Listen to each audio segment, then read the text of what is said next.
Baby, ఎక్కడికొచ్చావు నువ్వు? ఇక్కడికి ఎందుకు వచ్చావు? ఆ మాట నేను నిన్ను అడగాలి. What's going on here ma'am?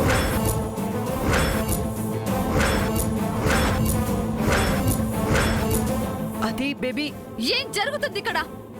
బతుకున్న నాకు పిండం పెడుతున్నారా? అద్దె కూతుర్ని పక్కన పెట్టుకుని సొంత కూతురికి దగ్గరుండి పిండం పెట్టిస్తున్నావా?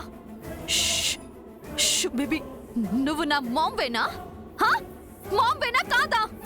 సారీ బేబీ, ఇదంతా నేను కావాలని చేయిస్తుంది కాదు.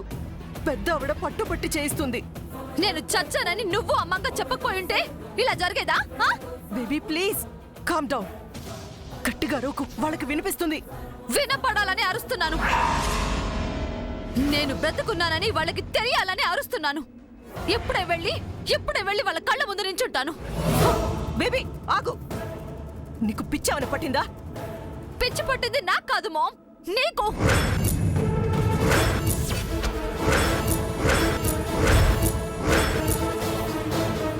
ఆ మంగ పిచ్చి పట్టింది నీకు. అందుకే దాన్ని బతికించాలని నన్ను చంపేస్తున్నావు. బతుకున్న నాకు పిండం పెట్టిస్తున్నావు. నన్ను శాశ్వతంగా సమాధి చేయాలని చూస్తున్నావు. ఇదంతా నువ్వు ఆ మంగ కోసమే చేస్తున్నావు. అయ్యో లేదు బేబీ, ఇక్కడ జరిగేదేది నా చేతుల్లో లేదు. I'm helpless.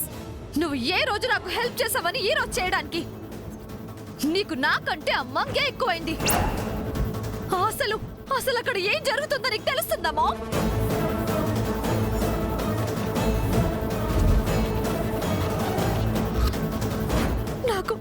నాకు గోరు ముద్దలు పెట్టాల్సిన జై పిండాలు పెడుతున్నాడు. నాతో కలిసి జీవితాంతం బతకాల్సిన జై నేను అర్ధాంతరంగా చచ్చాననుకుంటున్నాడు. జై దృష్టిలో ఇప్పుడు నేను ఒక శూన్యాన్ని, చచ్చిన శవాన్ని. లేదు బేబీ, ఇది జై ఇష్టపడి చేస్తుంది కాదు. వాళ్ళ బామ్మగారి బలవంతం మీద చేస్తున్నాడు. ఎలా చేస్తే ఏమో? నేను చచ్చాననుకునే కదా చేస్తున్నాడు. అందుకే నేను బ్రతుకున్నానని జైకి ఇప్పుడే తెలియాలి. బేబీ వద్దు, ఇది రైట్ టైం కాదు. ఇప్పటికే తనని మోసం చేసిందని మంగ మీద జై కోపం పెంచుకున్నాడు. నువ్వు ఈ టైంలో జైకి కనిపిస్తే మంగ కంటే ఎక్కువగా నిన్నే ద్వేషిస్తాడు. లైఫ్లో నువ్వెప్పుడు మళ్ళీ జైని కలవలేవు. అలాగని నేను కామ్గా ఉంటే ఆ మంగ నన్ను జైని కలుపుతుందా? నేను చచ్చానని ఇప్పటి వరకు దానికి మాత్రమే తెలుసు. ఇప్పుడు అందరికీ తెలిసిపోయింది. దీనికి కారణం నువ్వు ఆ మంగే. దీనికి సొల్యూషన్ నేను బ్రతికే ఉన్నానని జైకి ఆ ఫ్యామిలీకి తెలియడమే.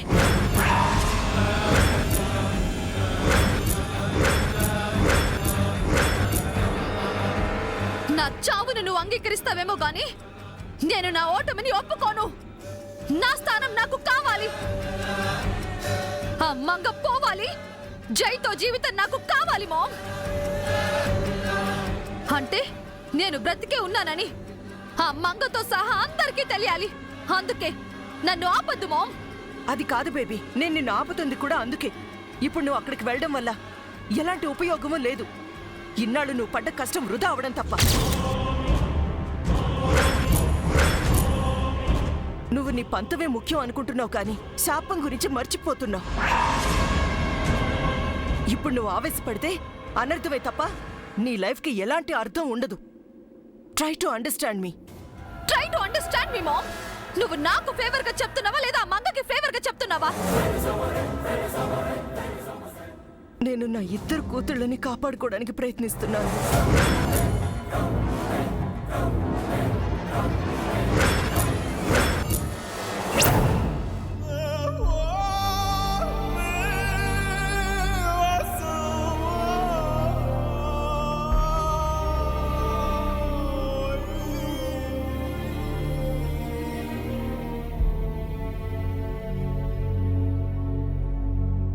అమ్మా, అందరూ వచ్చి సాంబ్రాణి వేసి నమస్కారం చేసుకోండి.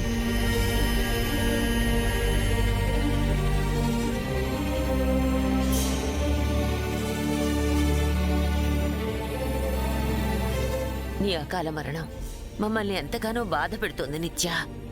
మా ఇంటి శాపం నీ ఆయువు తీసింది. నువ్వు ఏ లోకాను ఉన్నా నీ ఆత్మకు శాంతి చేకూరాలని భగవంతుడిని ప్రార్థిస్తున్నాను.